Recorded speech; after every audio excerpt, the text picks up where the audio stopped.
Bonjour à tous, bienvenue à bord. Alors on penche un peu sur bâbord. Donc bâbord, c'est l'occasion de savoir où c'est. Donc bâbord c'est du côté où ça penche, donc c'est sur la gauche ici bâbord. Ce serait bien si 2-3 personnes pouvaient passer de l'autre côté. Là il y a un peu de place ici à côté de moi. C'est pas les plus mauvaises en plus. On va longer la côte jusqu'à l'Anse-de-l'Île-Vierge. Et ensuite on traversera et on ira voir la grotte de l'hôtel. Alors la grotte de l'hôtel, elle se trouve dans la falaise, là où c'est un peu doré là-bas. Donc on finira par la visite de la grotte, avant de revenir ici à notre point de départ. Donc ça fera 1 heure de balade environ. Je vais utiliser 2 termes, donc tribord et bâbord, maintenant c'est bon, vous savez tous où c'est. Tribord c'est à droite, hein. Donc bâbord à gauche, voilà. Il y a quand même une oreille à la mer.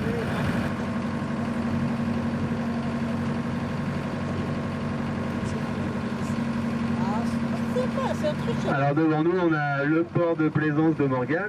Alors ce port il a été construit en 1975 et il a une capacité d'accueil d'environ 700 places. Certains sont en mer aussi. Alors à Morgat il reste une dizaine de bateaux qui travaillent à la journée. Donc ce sont tous des pêcheurs côtiers. Pour la plupart d'entre eux ce sont des fileyeurs et des palangriers. Alors les palangres, si ça vous parle pas trop, c'est des longues lignes qui peuvent faire jusqu'à 1 km, voire plus, avec des centaines d'hameçons accrochés dessus. Donc c'est une autre technique de pêche que le filet.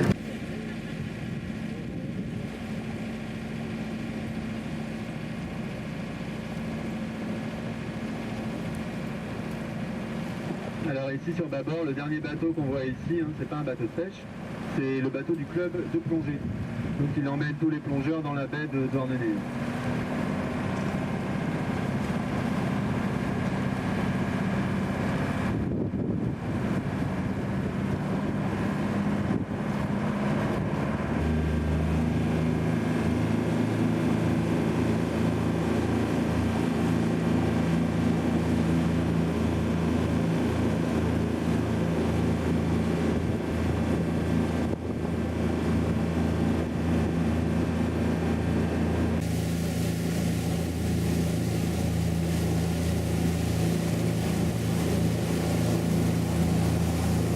De mer. On peut observer la roche à côté de nous, on peut voir qu'elle est faite vraiment de couches successives, un peu comme un millefeuille. Alors cette roche elle date de 430 millions de littéralisme. On va trouver essentiellement du grès armorique. C'est une roche sédimentaire, donc c'est une roche d'accumulation de sédiments, donc de vagues, de sable, de boue, qui se sont accumulés pendant des millions d'années, transformés en roche. Et ensuite on a eu une période de formation des chaînes de montagne, et donc ici ça s'est plissé jusqu'à en faire des plis quasiment verticaux. Alors ici, cet endroit s'appelle Port Sandour. Alors Dour en breton, ça veut dire l'eau, donc cet endroit s'appelle le port de l'eau. Et donc si vous regardez dans la roche à côté de vous, vous pouvez voir, il y a une petite source qui coule dans les rochers. Alors c'était un endroit assez important avant, parce que les marins pêcheurs qui naviguaient ici avaient besoin d'eau potable pour continuer à naviguer, ils venaient se ravitailler, entre autres, ici en eau potable.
ici, cet endroit s'appelle Porte Léon en breton, ce qui veut dire le port du lion. Alors l'explication se trouve dans un rocher un petit peu plus loin. Alors on retrouve toujours une grande falaise de grès armorique hein, avec le GR34 qui passe juste au-dessus et une plage de galets comme toujours ici. Alors vous avez peut-être pu voir également sur les rochers, c'est une sorte de mousse hein, qui est asséchée, qui est devenue noire et qui marque ici cette ligne-là, elle marque le niveau des marées les plus hautes hein, ici. Il faut savoir qu'ici on est en moyenne entre 3 et 6 mètres de marnage, donc de différence entre la marée haute et la marée basse. Et donc la ligne, on voit la silhouette d'un lion couché avec la crinière posée hein, et un goéland posé sur la tête.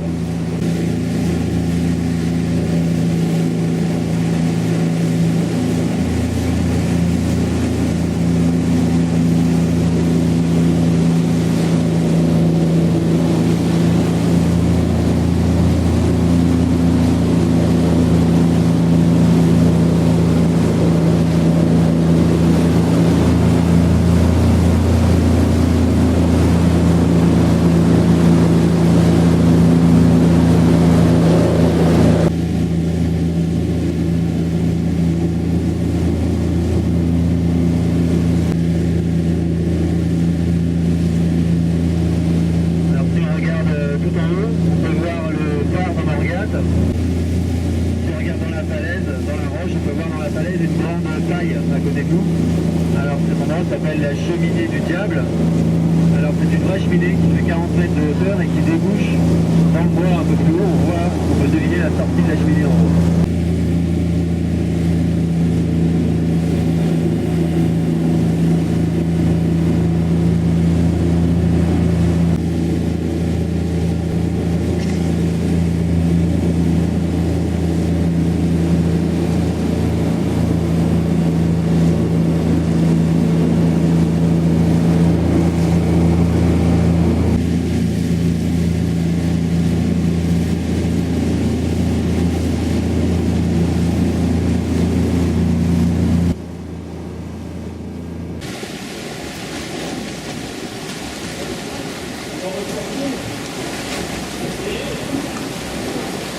Alors devant nous, alors vous pouvez vous lever, ceux qui sont derrière, surtout devant nous, au milieu de la grotte, on peut voir un rocher qui nous empêche d'aller plus loin.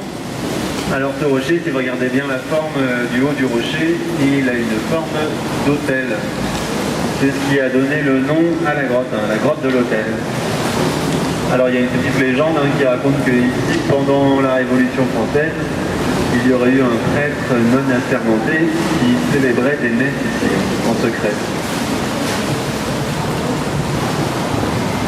C'est rouge. Alors cette couleur rouge, elle est due à la présence d'oxyde de fer dans la roche. C'est ce qui donne cette couleur rouge.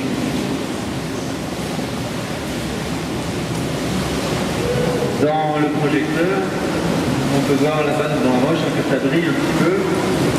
Alors qu'on voit là-bas, ce ne sont pas des diamants. Et cette couleur violette, elle est due toujours aux oxydes de fer dans la roche. C'est ce qui donne cette couleur.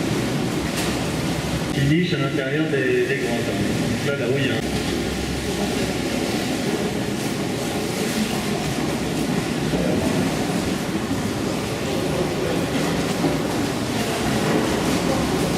Alors tout là-haut, on peut voir une petite infiltration d'eau à travers la roche.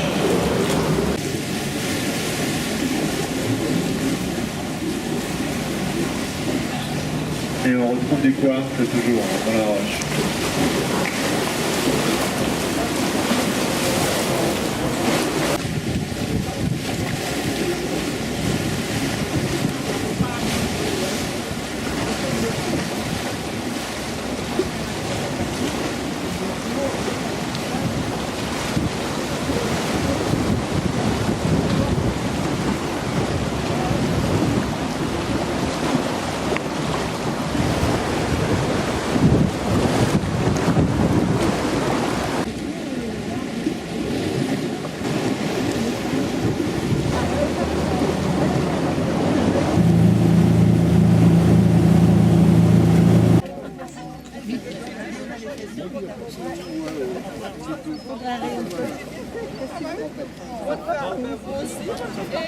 Ça va le bon.